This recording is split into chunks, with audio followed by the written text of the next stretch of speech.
Hello everybody, SeaSlug here and welcome to a quick and easy tutorial on how to use PK Hex on Sun and Moon on the newest 3DS version, which is 11.2. So right now this is super easy to do, and all you need to do is download some files I have in the description. Super easy, just download them. And if you live in the US, you download the US one, which is this right here. And if you have a new 3DS, you'll open up this folder. If you have an old 3DS, you'll open up this folder. So I'm doing this on my old 3DS, so I'll be using this folder, of course. And now you're gonna want to open up your 3DS's SD card. So if you have an old 3DS, this is gonna be super easy to do. You just take out the SD card, put it in the PC. But if you have a new 3DS, opening up the back is gonna be kind of hard, but you only really need to do this once. Anyway, as you can see, this right here, this is where the 3DS file is.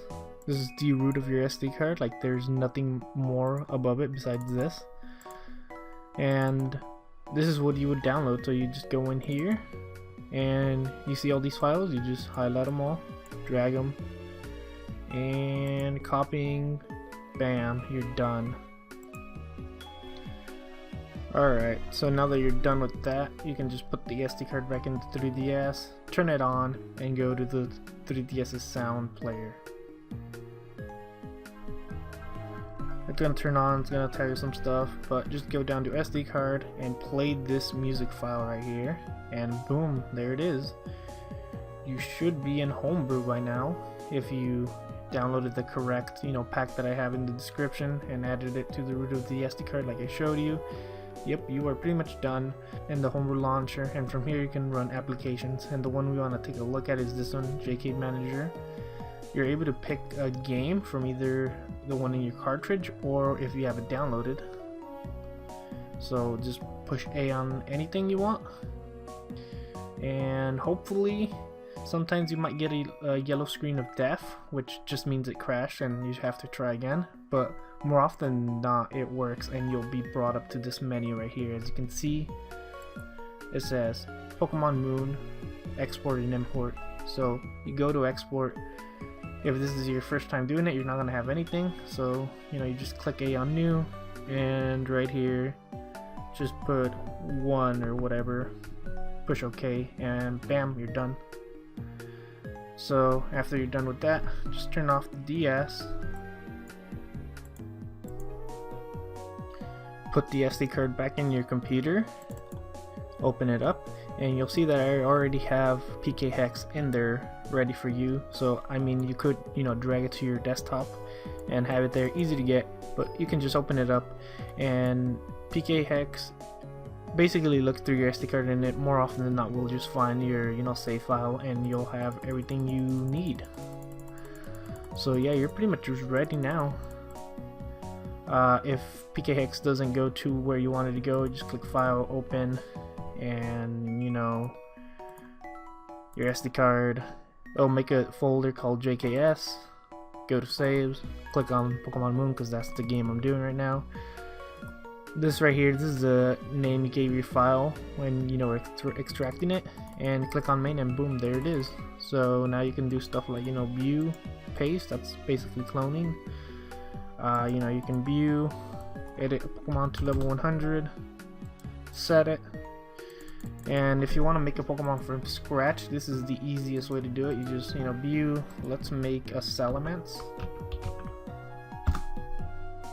Get rid of the nickname because it's not, make it level 100, whatever, intimidate, we're good with that. Pokeball, you're gonna want to be careful with this. You don't want to make a Pokemon that doesn't have the correct Pokeball. So usually you could just maybe go with like Pokemon, that'll be safe. But I mean, overall, just use common sense.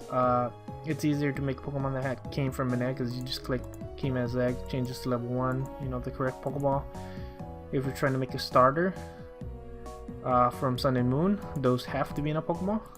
But if not, you can usually just go with whatever. IBs, you can set these all to 31. As far as I know, there is no way to do something like you want to change this to like 30 for Hidden Power Ice, but still keep the stat as the max. As far as I know, there's no real easy way to do that.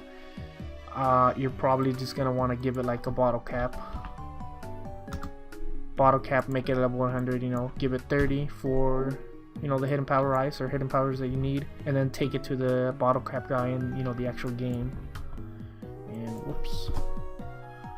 Okay, it's missing some EBs. Where is it missing? 200? There we go. So, you know, of course, don't go over the EB limit. I don't think the program even lets you. As for moves, let's give it Draco Meteor. Protect, I know it gets it. Fire Blast. Fire Blast. And Hydro Pump. Let me test this out. Hydro Pump. Alright.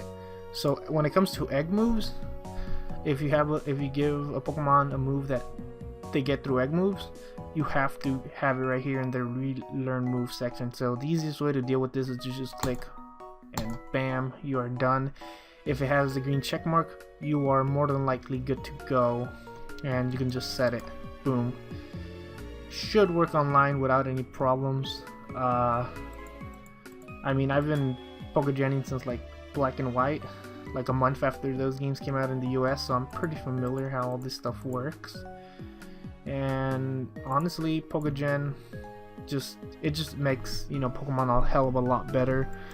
I did used to breed back when, you know, X and Y first came out, and also a little bit like during ORAS, just for like fun. But yeah, breeding sucks, so, you know, just save yourself a lot of time and headaches and just, you know, Pokegen. You know, just PK Hex, make a team, go on Wi-Fi, battle, have fun, don't waste your time breeding.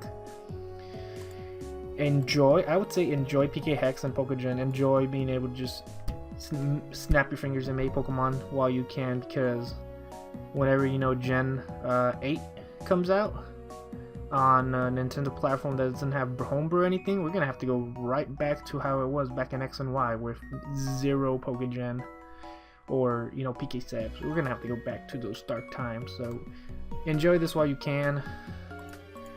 You know, don't be, I mean, if you want to, you could just click the shiny and make all your Pokemon shiny if you want to do that.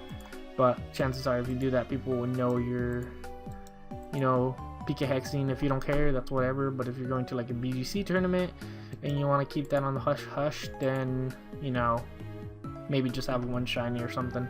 But overall, that's how you do it. So now that we're done here, export main. I know I kind of ramble on for a little bit too long, but export main, you know, Pokemon Moon, of course, the place you made the thing. Click save. You want to override this? Yes, yes. And yeah, let's just put the SD card back in the 3DS. Alright, back on the 3DS. If you turned it off, you're going to want to click, you know, go back to the sound. Of course, go to SD card, play the music file again, and you should be, you know, taken right back into Homebrew. So now just go back into JCave Save Manager. That's the name of the program that lets you extract save files. You know, once again, click Pokemon Moon. Pray that you don't get the yellow screen of, you know, death. Go to import. You want to go to import. You don't want to export, waste like 10 minutes, you know, making like 2 teams or whatever, and then when you come back here, you accidentally export your save file again. No, you want to click import. Click the file, just edit it, and boom. I would recommend keeping exporting and maybe having like a backup or something. Like, I mean, if you want to keep a backup, that, you know, that's always good. But now you can just click exit and push start, proceed, and we'll see. And we'll be right now, or we'll take a look at the game right now. All right, so just start up the game again. I'm like just. Alright, so 5 days later, after, you know, we waited for Pokemon Moon to boot up on an old 3DS, your save file is going to start up. And I need to get to a PC real quick.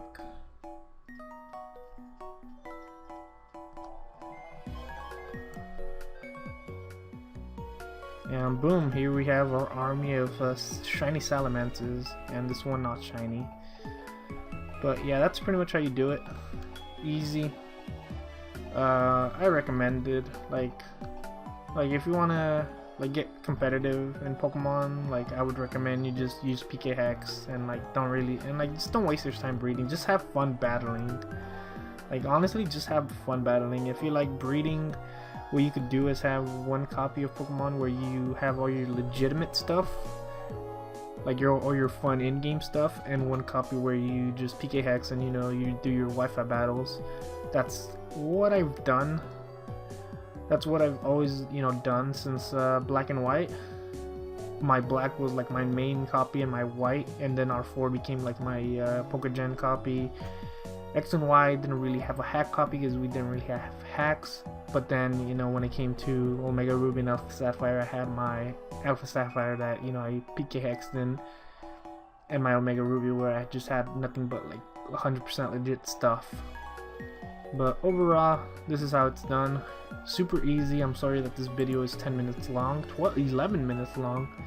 I was hoping I'd get it under 5 just because this is actually super easy to do, especially right now. So I'd recommend you hop on board right now before Nintendo comes out with the update to patch this easy, like sound player, get into homebrew method. But anyway, one more thing for you guys to know: the pack that I have you downloaded actually comes with this right here, which is Super FTPD 2 Turbo, which basically start up this app and it'll show you your 3DS's IP, which is up there. And now what you're gonna want to do is this. Is basically you're gonna want to type your IP. You're gonna want to type it in this full format. So you open up like a Windows Explorer, like something. So like this is like a file browser that your computer has. So you just type in FTP // this is this, and you type in the number that your 3DS gives you, click enter, and boom, you're connected. So now, like, this is mainly for the people that have new 3DSs, because you have to like use a screwdriver to get at the SD card, and that's super annoying to do. But like, you just gotta insert my files into your new 3DS once, and from there you can just run this app after you extract your save file. I'll leave a little copy paste thing that you can do, where you could just fill it in, because you gotta type this into your browser kind of specifically, but I'll leave that there. Go to JKF Save Manager, saves the game you want, go in the folder, and you'll have your main. So from there you could just extract your main to your desktop, copy replace. You open up PK Hex, open up your main with PK Hex. You're gonna have to do it this way. You edit, do your stuff, export back to your main that's gonna be on your desktop, and then from there you have your desktop, your main save file. You grab it, drag it back in here, and you'll be good. Like, copy, I can't paste, but whatever. You get where I'm going with this. And after that you just click, I think you push like B or whatever. No, you just click X, B, and you'll actually be right back in the Homebrew launcher. Now, this FTP, file transfer thing is only gonna work is if your 3DS is connected to like Wi-Fi and your laptop or computer is connected to the same Wi-Fi box, which I'd imagine that would be the case for most people. But yeah, that about wraps things up right here. I mean, that's all you really need to know. And I'm just gonna go ahead and end this video right here. I don't really know how to end up videos, but yeah, if you guys enjoyed, leave a like, subscribe, do all that stuff. And I'm pretty hyped for Pokebank to come out, so we can finally battle with all the Pokemon. And battling on the 3DS won't just be like pre-Pokebank stuff. So yeah, I'm hyped for that. But yeah, anyway, thank you guys for watching, and later, folks.